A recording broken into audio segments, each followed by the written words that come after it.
So we do this wooden boat building program.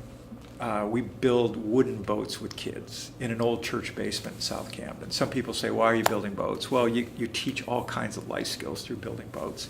So we get these volunteers, these folk primarily from the suburbs, mostly men, love power tools. If you put them in a room with inner city kids, they wouldn't know what to do. But put them in a room with a project, and it's like magic. So there's these interesting, unique relationships that develop.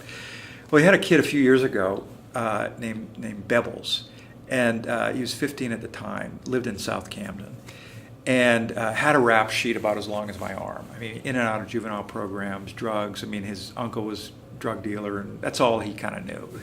So we get him in the program, and he starts to kind of turn his life around. He starts building wooden boats, and we employ him in our employment program. And so we decide, we convince him to come to our high school. We have this small high school for kids like that. And so he's all signed up, ready to come. And the eve of the first day of school, he gets picked up on a drug raid in his neighborhood.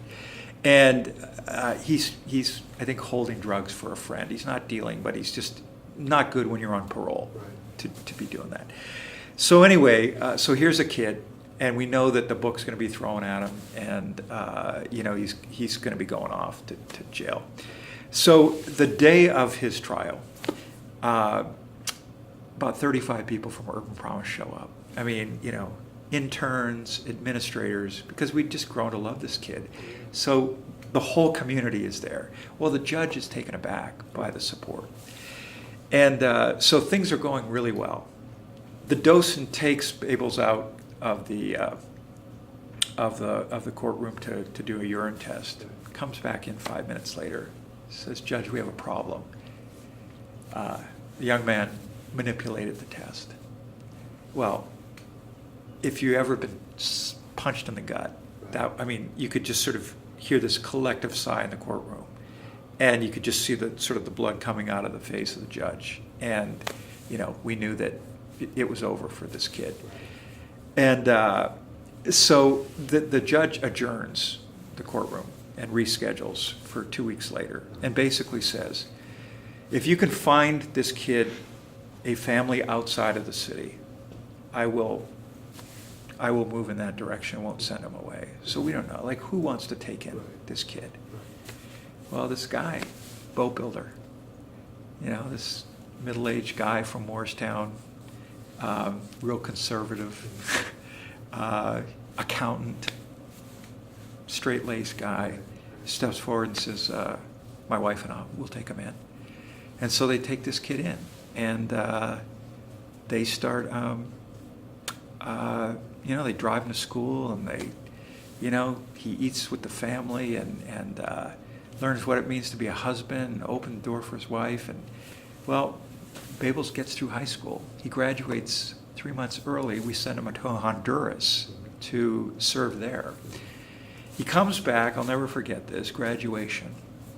And I'm up at the podium. Kids have come in, place is full. Babels is on the stage in his robe, proud as punch. I look back and I notice somebody slip in a suit in the back. It's the judge. And he quietly sits in the back corner. Well, we go through the ceremony, close it up, kids dismiss. I run to the back of the auditorium and I corner the judge. I look at this guy and I said, thank you. Thank you for not sending this kid away. And I'll never forget what he told me. He looked at me and he said, every day before I go on the bench, I pray.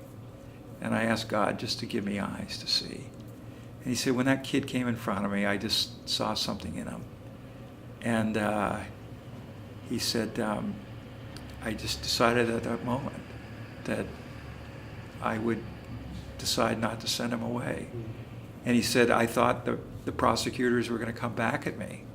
And to my surprise, they didn't, because I had no grounds for dismissing this kid. And I thought, wow, what a story. And here's this kid who would have been a liability to the system, another life thrown away.